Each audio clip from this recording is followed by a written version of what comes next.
All right, finishing off our last example here for these 9-5 notes. So, example 2 asking us what is the least amount of fabric needed to make this tent. So, fabric needed to make the tent. You're making the tent. You're not filling the tent with fabric, otherwise, there wouldn't be a place for you to sleep. So, that kind of tells me that we're doing surface area. Okay. Up next, we need to identify the shape, and it is a triangular prism. Hopefully, you're either looking it up or you're remembering that triangular prisms have 5 faces, and those 5 faces are composed of 2 triangles and 3 rectangles.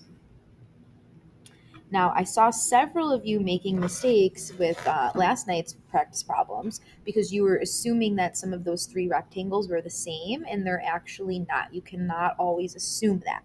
Sometimes they might be, but those are special circumstances, and it doesn't always work that way. So make sure you're looking at all 3 of those rectangles separately. The 2 triangles, however, those always will be the same, so that's at least nice there.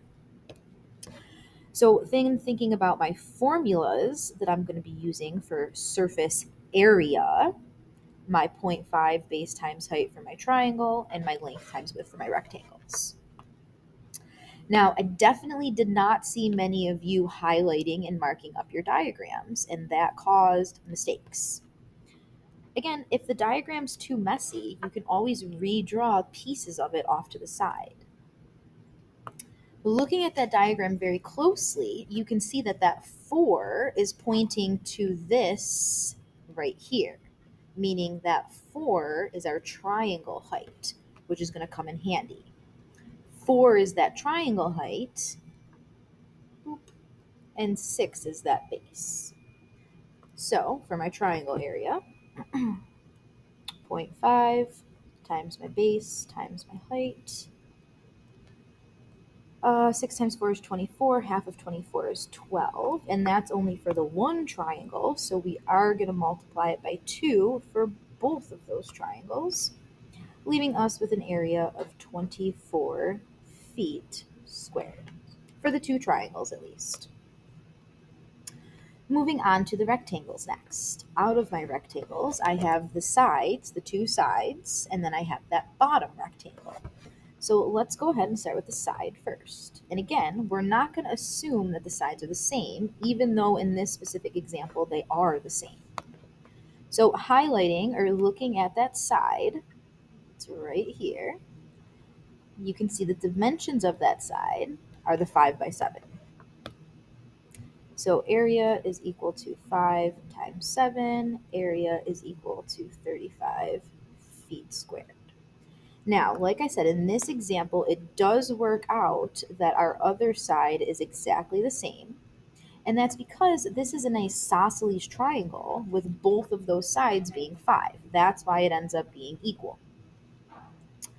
5 times the 7 gives you another area of 35 feet squared. Last but not least, we have what I think is the most complicated, and that would be the bottom. The bottom's only complicated because you can't really see it. The way this image is drawn, it kind of prevents you from being able to see that bottom rectangle.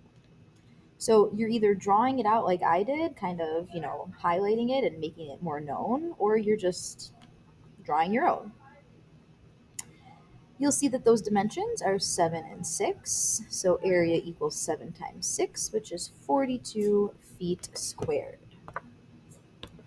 Finish getting your total surface area by adding all of your areas together. 24 plus the 35 plus the 35 plus the 42 is going to give us a total of 136 feet squared.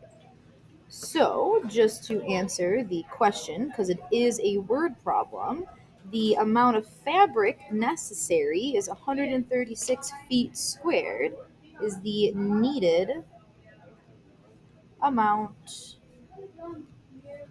of fabric. So again, you are not assuming that all three of those rectangles are the same. That is a bad thing to do.